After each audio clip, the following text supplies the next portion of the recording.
Es un gusto realmente para el Instituto Interamericano de Derechos Humanos y para mí en lo personal estar inaugurando una nueva edición del curso interdisciplinario. Esta con particular significado, pues estamos hablando de la edición 40 del curso interdisciplinario y pongámonos a pensar cuántas cosas han cambiado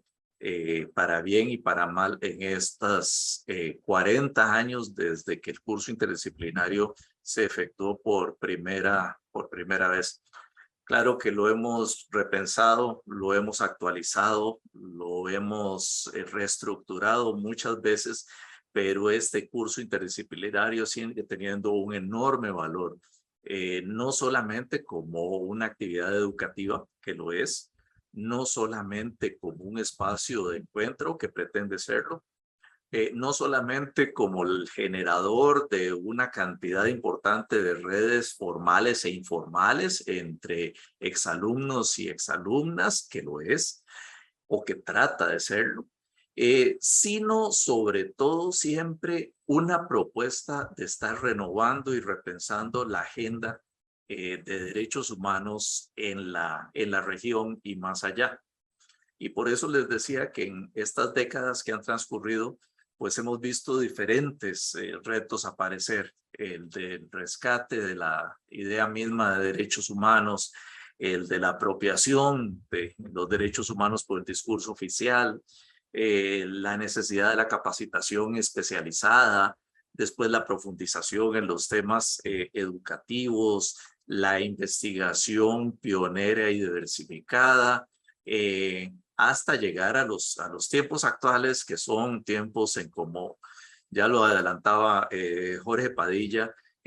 pues a los que trabajamos en derechos humanos y temas de la democracia, nos toca ser, estamos obligados, digo yo, a ser optimistas, porque si uno se detiene a pensar en todas las cosas que ve, que oye, que percibe y que puede de alguna manera evaluar alrededor del mundo, pues daría más para dedicarse a otra área que no sea la promoción de los derechos humanos y el perfeccionamiento de las democracias. Por eso es que digo que estamos condenados al optimismo para seguir avanzando en esta materia. Y ahí es donde el curso significa también releer continuamente la realidad de la región a la luz de los derechos humanos. Es una forma de renovación de la agenda en derechos humanos que proponemos nosotros año con año. Hay también una vinculación que el instituto ha querido que sus cursos interdisciplinarios tengan con las prioridades estratégicas que va eligiendo cada cierto periodo el instituto. Eh, pero hay cosas del curso interdisciplinario que a pesar de los cambios queremos que sigan siendo así. El convocar a grupos de diferentes nacionalidades, de diferentes sectores y generar un lenguaje común en los temas de derechos humanos. En los tiempos que corren en donde algunos quieren apropiarse de los derechos humanos y otros sienten casi rechazo por la expresión, es muy importante que rescatemos la idea de que los derechos humanos son de todos y tienen que ser un punto de encuentro y un puente de diálogo. Y lo cierto es que eso el instituto se arriesgó a hacerlo desde 1983, el primer curso interdisciplinario, y sigue haciéndolo hasta el día de hoy. Y los retos siempre de producir ese espacio de encuentro y de intercambio son enormes, pero los beneficios cuando el intercambio es genuino y cuando el diálogo es franco y respetuoso, son enormes. Y en ese sentido, pues decirles que esperamos que en esta nueva edición del curso interdisciplinario ese lenguaje común se siga construyendo y ese espacio de encuentro se siga enriqueciendo. Y en esta oportunidad, pues tenemos los temas de la justicia accesible, reparadora, diferencial, eficaz, al centro del temario de los trabajos de estas semanas. Y eso es importante por muchas razones. No es que sea una prioridad estratégica del instituto solamente porque lo es, sino porque tiene una trascendencia enorme. Si nosotros no tenemos una justicia que medianamente responda a las expectativas y a las demandas que el derecho internacional de derechos humanos le pone, empezamos a perder muchas cosas. En primer lugar, empezamos a perder la vigencia de los mismos derechos humanos, porque si no hay un sistema de justicia capaz de reparar internamente, ya estamos perdiendo la oportunidad de poner remedio a violaciones de derechos humanos que se produjeron en los distintos territorios. Por esa razón es que cada vez que ustedes ven un caso fallado por la Corte Interamericana de Derechos Humanos contra un Estado, van a ver que además de los artículos de fondo, van a aparecer normalmente el 8 y el 25 de la Convención Americana sobre Derechos Humanos como violados, porque quiere decir que ese Estado no logró reparar internamente lo que podría no haber trascendido a lo internacional. Además, porque la justicia, y la mayoría de ustedes está vinculadas con la justicia, tienen un profundo potencial transformador, tanto de estructuras como de actitudes sociales, estatales, etcétera. Esa capacidad de transformación de la justicia es algo extraordinario y que se ha evidenciado en años recientes, gracias sobre todo al dinamismo de la justicia constitucional y la apropiación de espacios de derechos humanos que se han dado en diferentes ramas del derecho en los distintos países. Y también, sin con esto que sea una lista exhaustiva, ni mucho menos, pero también la justicia es absolutamente esencial para la existencia de una verdadera democracia. En el momento en que una justicia deja de ser independiente, deja de ser objetiva, deja de ser genuina, en ese momento es porque las instituciones democráticas ya perdieron ese adjetivo y son solamente una fachada. Por eso es que estos procesos de cuando vamos perdiendo la verdadera independencia, eficacia y carácter genuino de la justicia, en ese proceso es que tenemos que empeñarnos en detenerlo, ojalá revertirlo. Pero lo cierto del caso es que para nosotros en el IDH, además, como somos brazo académico de apoyo al sistema interamericano, también los temas de justicia tienen un doble valor. Estamos hablando de la justicia nacional, pero estamos hablando también de la justicia internacional, de esa oportunidad para las víctimas, de esa oportunidad para quienes han sufrido un daño o un menoscabo en sus derechos, de encontrar reparación y de que estos temas no sean objeto de repetición en el futuro. Y esa también es justicia. Y a esa justicia también aspiramos que sea en la medida de lo posible accesible, eficaz, reparadora y diferencial. En ese sentido, pues saludar a todos y todas y dar por inaugurado este curso interdisciplinario. Les traigo los saludos del presidente Claudio Grossman, de la Junta Directiva y de la Asamblea General, autoridades máximas del instituto, que en algún momento nos estarán acompañando, más bien el presidente Grossman, hacia el final de este curso interdisciplinario. De parte mía, también un saludo muy particular, porque como bien lo dijo Jorge Padilla, este curso representa mucho en lo personal.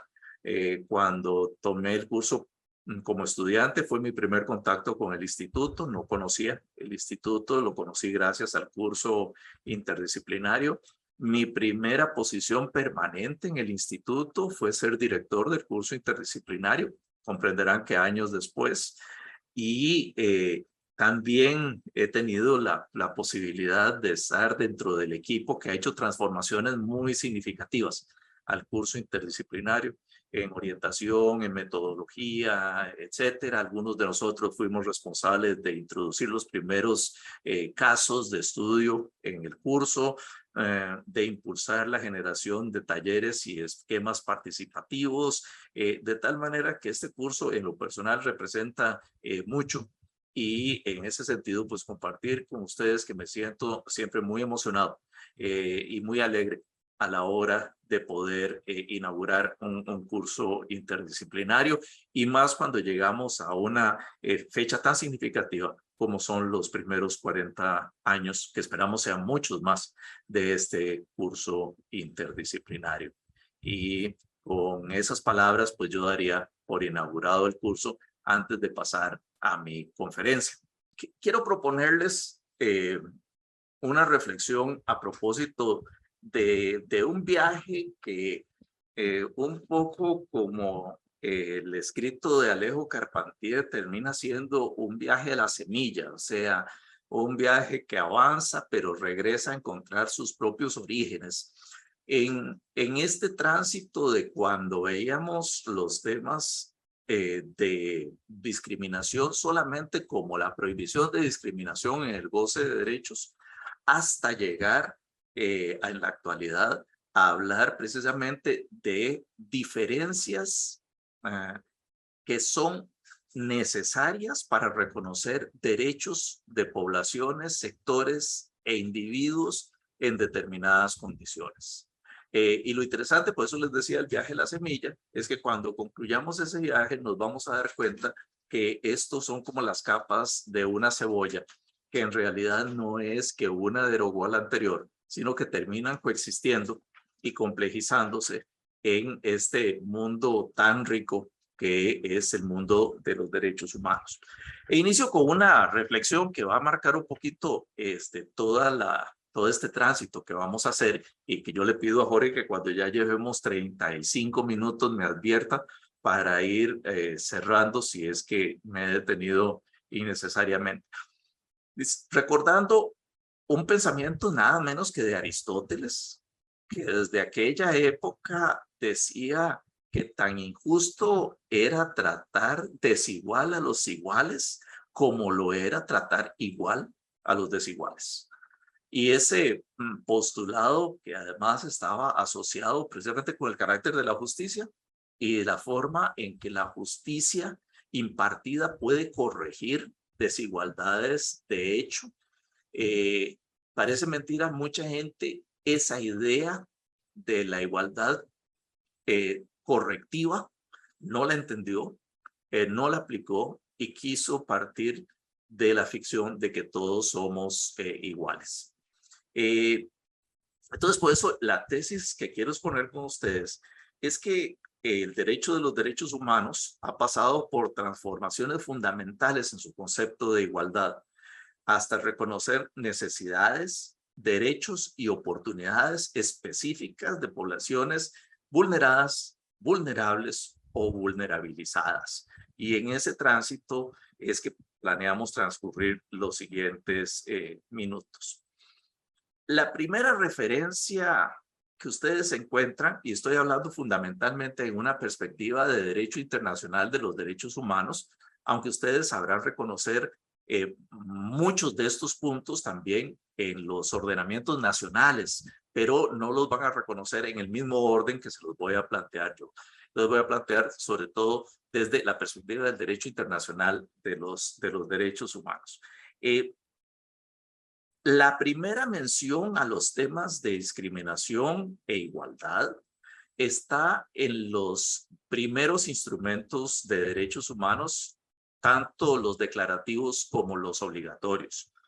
Y normalmente están asociados a las llamadas cláusulas paraguas, o las que definen las obligaciones generales de los estados de acuerdo con el texto del tratado respectivo. Normalmente están entonces en el artículo 1 o artículo 2 de estos instrumentos internacionales. Y vean que, por ejemplo, me voy a enfocar tanto en instrumentos del sistema interamericano como del sistema universal. Ustedes me permiten esa licencia, si quieren, literaria, posible gracias a que nos da un panorama mucho más rico. Y fíjense que entonces en el artículo 1 de la Convención Americana sobre Derechos Humanos, lo que hablamos es la prohibición de discriminación respecto del ejercicio y garantía de los derechos. Y se hace una lista de cuáles son aquellas condiciones que no admiten que se generen distinciones o discriminaciones. Raza, color, sexo, idioma, religión, opinión, dentro de ellas entender política u otros tipos de opinión, origen nacional o social, posición económica, nacimiento. Y agrega una frase que históricamente se convertiría en trascendental, u otra condición social. Esta otra condición social implica que esta no es una lista taxativa, sino que es posible agregar otras condiciones sociales e incluso individuales por las cuales tampoco es permitido hacer una discriminación en el goce y garantía de los derechos. Pero vean que estamos hablando prácticamente de una regla negativa, es no discriminar en el goce de derechos y de sus garantías. La igualdad en esa primera visión del derecho internacional de los derechos humanos se pretendía absoluta y se la separaba de la discriminación. Vean ustedes que tenemos que viajar hasta el artículo 24 de la Convención Americana sobre Derechos Humanos para encontrar el principio de igualdad ante la ley sin discriminación. Vean ustedes que entonces era una igualdad que no admitía variantes y que pretendía que mágicamente todos debíamos ser considerados iguales, no solamente en derechos, sino en lo que la ley nos trataba y cómo nos trataba. Pero no desarrollaba lo que significaba la discriminación, ni se reconocían gradientes o variantes en la igualdad. Entonces, el problema es que se hacía casi equivalente la igualdad jurídica de iure, que llaman algunos, a la igualdad de hecho, la igualdad de facto. Y como resultado, muchos decían en esas épocas, aún gente muy vinculada a los temas de derechos humanos, que no podían reconocerse desigualdades ni establecerse diferencias de trato entre los sectores de la población. Ustedes comprenderán que esta es una postura generalmente superada, aunque no falta todavía quien diga eso en el día de hoy. Como un proceso que arranca también desde los primeros años del derecho internacional de los derechos humanos, pero que se va consolidando por una línea propia, empieza a desarrollarse todas las formas para determinar, prohibir y ojalá eliminar la discriminación. Entonces vean que aquí ya estamos hablando de medidas efectivas y no solamente de un principio negativo. Y aquí empieza un desarrollo normativo fascinante que, por ejemplo, en Naciones Unidas inicia desde 1966 con la Convención sobre la Eliminación de la Discriminación Racial o por grupo étnico. Y vean ustedes que es muy interesante porque estamos hablando de esa conciencia en años muy cercanos a los primeros instrumentos obligatorios del sistema universal. Entonces, ¿qué diferencia a este tipo de instrumentos? Primero, que van a prohibir la discriminación. Ya no solamente van a decir que no se puede discriminar en el goce de derechos, sino que van a prohibir la discriminación en general como una actitud respecto de las personas o de grupos determinados. Pero además van a avanzar en que nos van a dar razones determinadas y van a señalar poblaciones determinadas que suelen ser discriminadas. Y van a empezar a definir cuáles son acciones prohibidas en aras de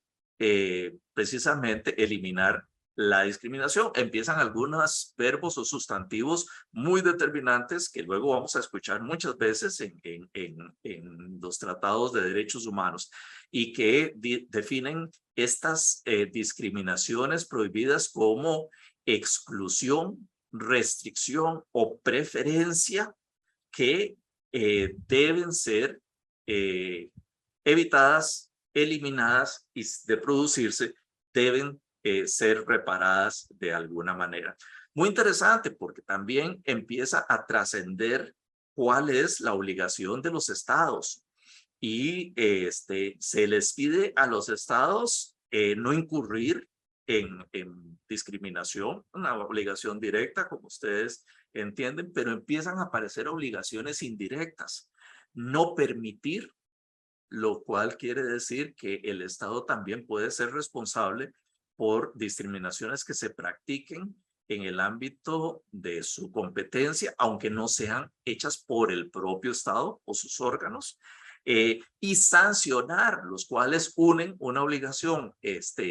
directa con una indirecta. Bien, vean ustedes que esto es bien interesante porque hace que ya no se vea solamente el tema de la discriminación como un problema estatal, sino como un tema que existe en la sociedad y que puede ser cometido por personas, por empresas, por entidades, y que el Estado debe procurar evitar esto y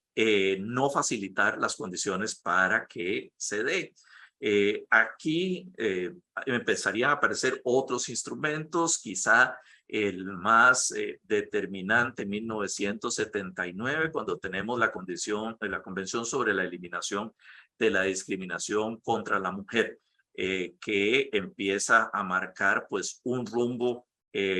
digamos, más firme en reconocer que pertenecer a determinadas colectividades, grupos, o en este caso al 50% de la población mundial, entraña necesidades, entraña superar situaciones del pasado y requiere prestar atención incluso lo que sucede en el ámbito privado y ya no solo lo que sucede en el ámbito público. Estas convenciones, la jurisprudencia relacionada, la doctrina que van generando, empiezan a ser la base de lo que ahora se llama el derecho a no ser discriminado. Antes hablábamos del principio de no discriminación. Este es el derecho a no ser discriminado. Hay una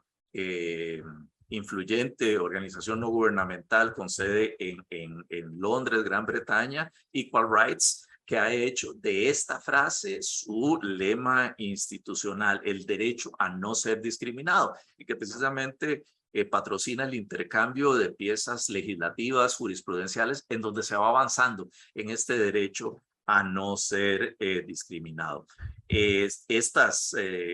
derecho a no ser discriminado luego se enriquecería por una cantidad de sentencias emblemáticas, algunas de las cuales voy a mencionar,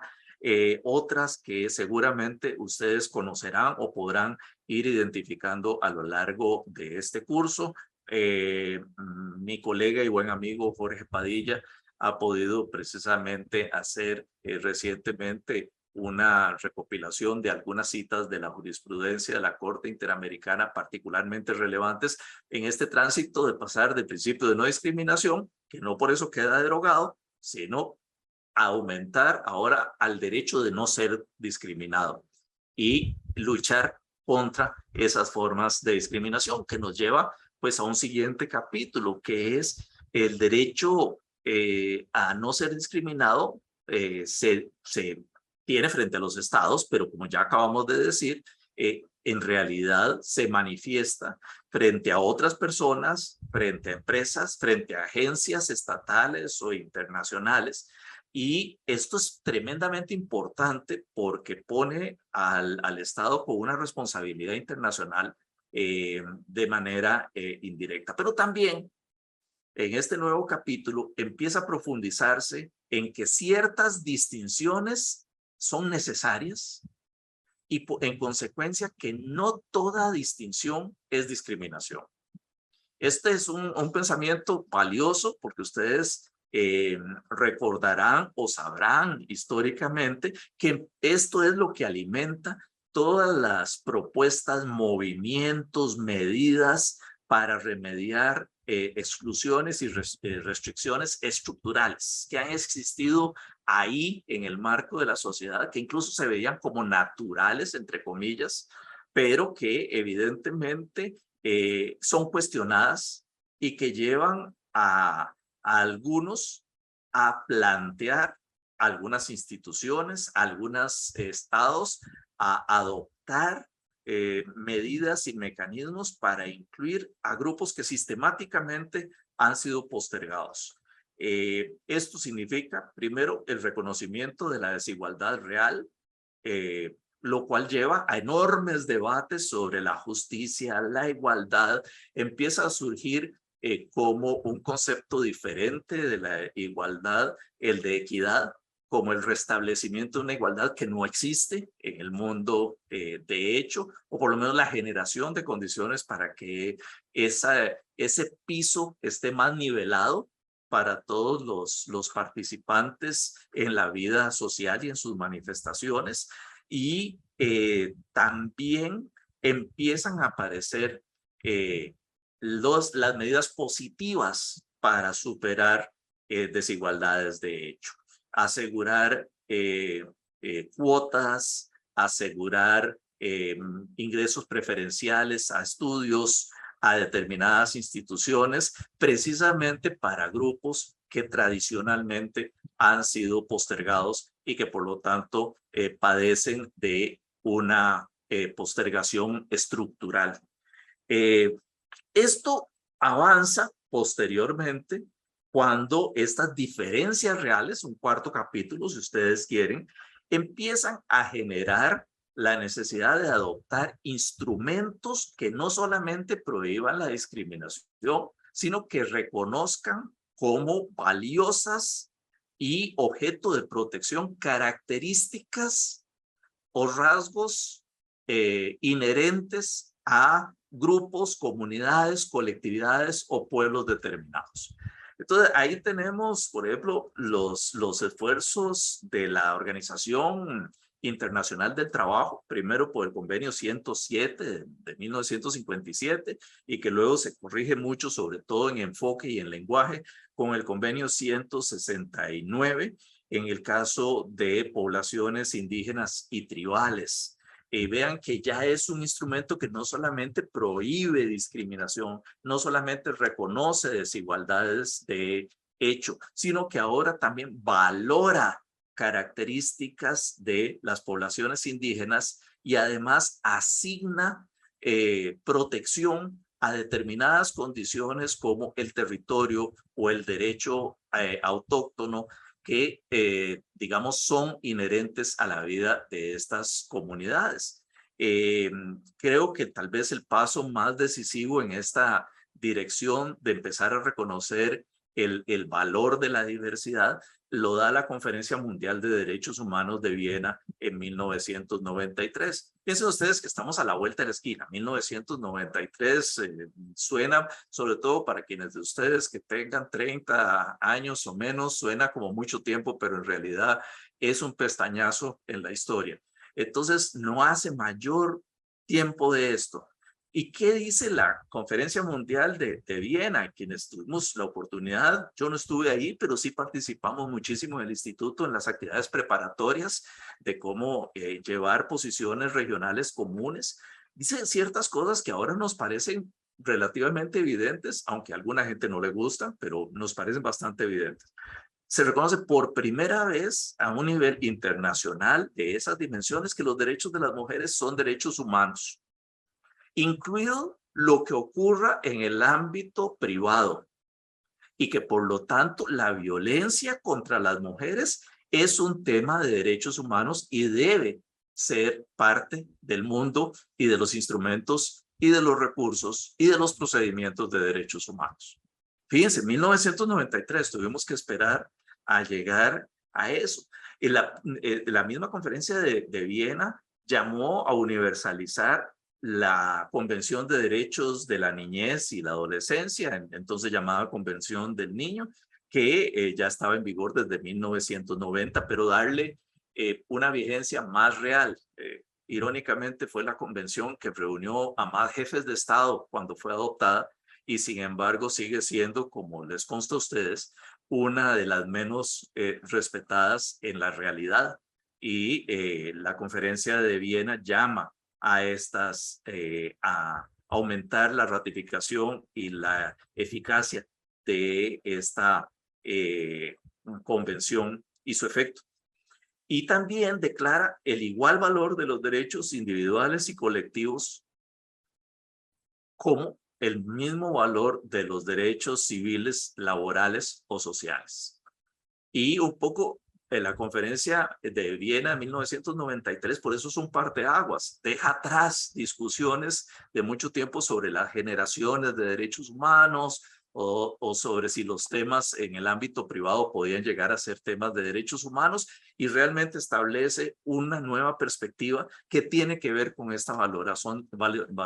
de la diversidad que les comentaba. A su vez, alimenta todo otro grupo de instrumentos que van a ir apareciendo y también enriquece tanto el principio de no discriminación como el derecho a no ser discriminado. Se adopta la Convención de los Derechos de las Personas con Discapacidad e incluso se define la falta de derechos en este contexto fundamentalmente por un entorno que no incluye las necesidades de las personas con discapacidad y no una condición inherente a la persona. Y poco a poco incluso aparecen los derechos de la diversidad sexual. Se logran adoptar los principios de Yogyakarta y llegamos a tener jurisprudencia muy avanzada. Por ejemplo, en el caso del sistema interamericano, tuvimos que esperar hasta el caso Atala Rifo y Niñas contra Chile para que la Corte declarara que no era válido en el sistema interamericano discriminar por orientación sexual o por identidad de género diversa y que luego pues alimentaría una pieza jurisprudencial tan importante como es la opinión consultiva 24, en donde estos temas se retoman y se plantean con un nivel de profundidad mayor. Pero vean ustedes,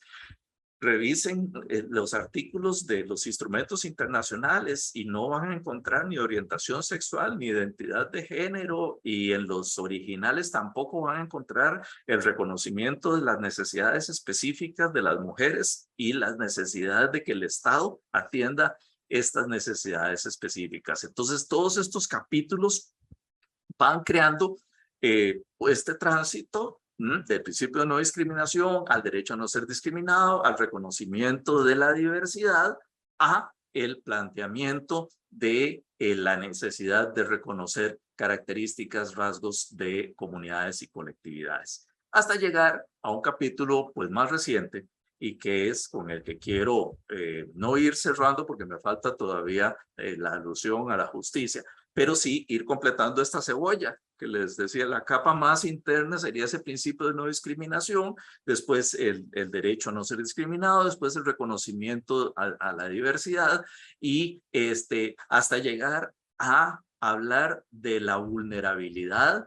de poblaciones. Entonces ya aquí no solo se trata de discriminación, no solo de necesidades y derechos específicos, sino y no solo un reconocimiento de diversidad, que ya todos estos lo estábamos viendo en el pasado, sino que además de exclusiones por pertenecer a un grupo determinado, hay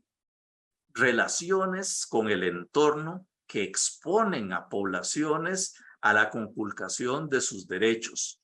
con menoscabo de la integridad física, de su vida o de otros cuadros de derechos. Y también reconoce que esto no solamente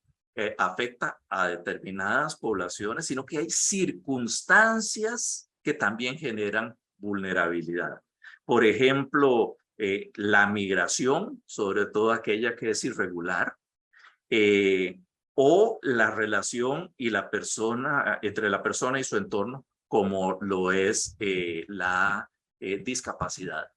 Y finalmente, que hay segmentos etarios que son más susceptibles a caer en condiciones de vulnerabilidad, y señala en particular a la niñez y a los adultos mayores como estos segmentos etarios. Pero además, que bueno, que por su misma condición pueden ser más vulnerabilizados.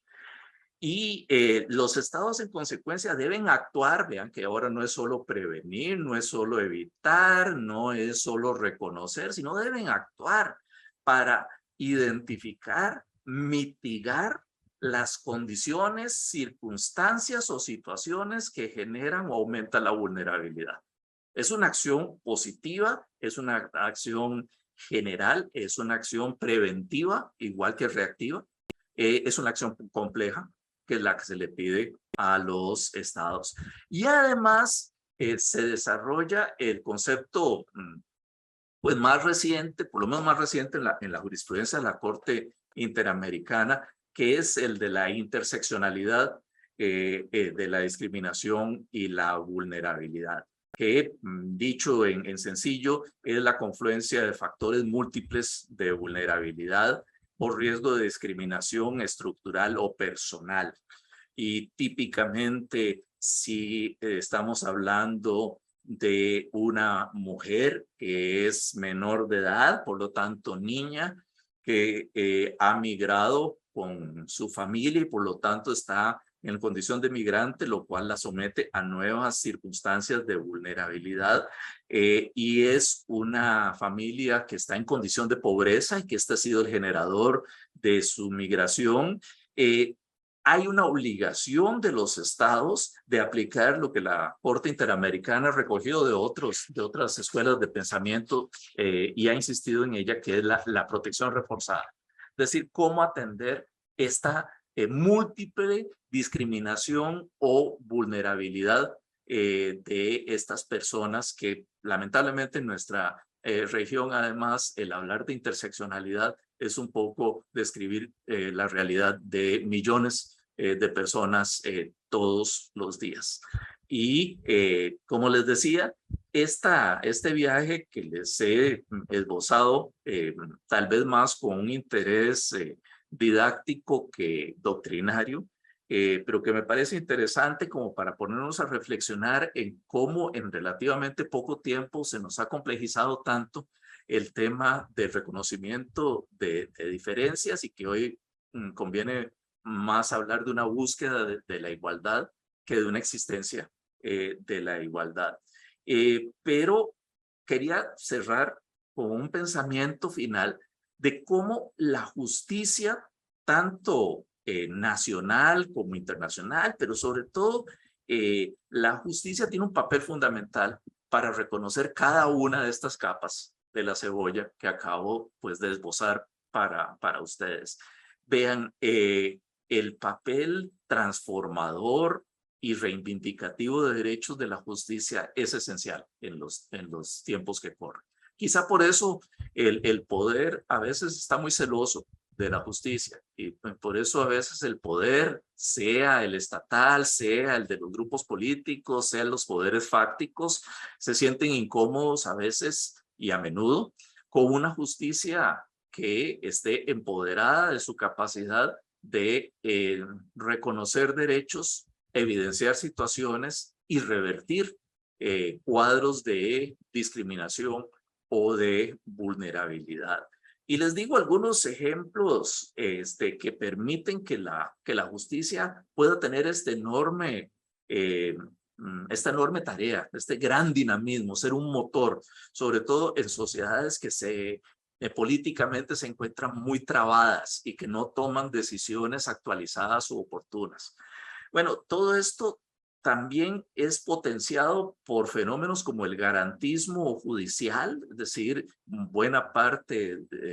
Ustedes conocerán de la doctrina constitucionalista de la región, ha ido migrando de lo que era una protección positivista en la Constitución a el juez constitucional, sea concentrado o desconcentrado, como un garante de los valores que están a la base de la Constitución misma. Y eso otorga una enorme posibilidad de hacer interpretaciones evolutivas, históricas, empoderar poblaciones y reivindicar derechos. Segundo elemento que quiero dejar con ustedes para terminar es que la relación entre el orden internacional y el ordenamiento interno se ha potenciado.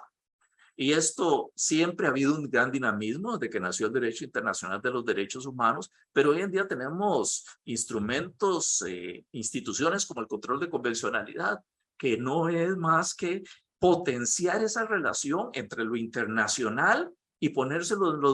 en las manos a la justicia nacional para que pueda, con esa base, hacer transformaciones sociales y reivindicar derechos.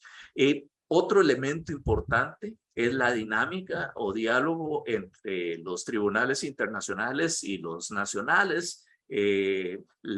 diálogo jurisprudencial, como se le llama, hay diferentes manifestaciones, pero esta la quiero rescatar porque cuando ustedes ven a un tribunal como la Sala Constitucional de Costa Rica, en su momento la Sala Constitucional de El Salvador, la Corte de Constitucionalidad de Colombia, citar razonamientos y aplicar lógicas que se han generado en fallos internacionales, la Corte Suprema de Argentina en su momento, ustedes ven ahí una enorme posibilidad de que la justicia nacional tome los desarrollos de avanzada de la justicia internacional. A veces incluso de una manera proactiva, como hizo el Tribunal Constitucional del Ecuador,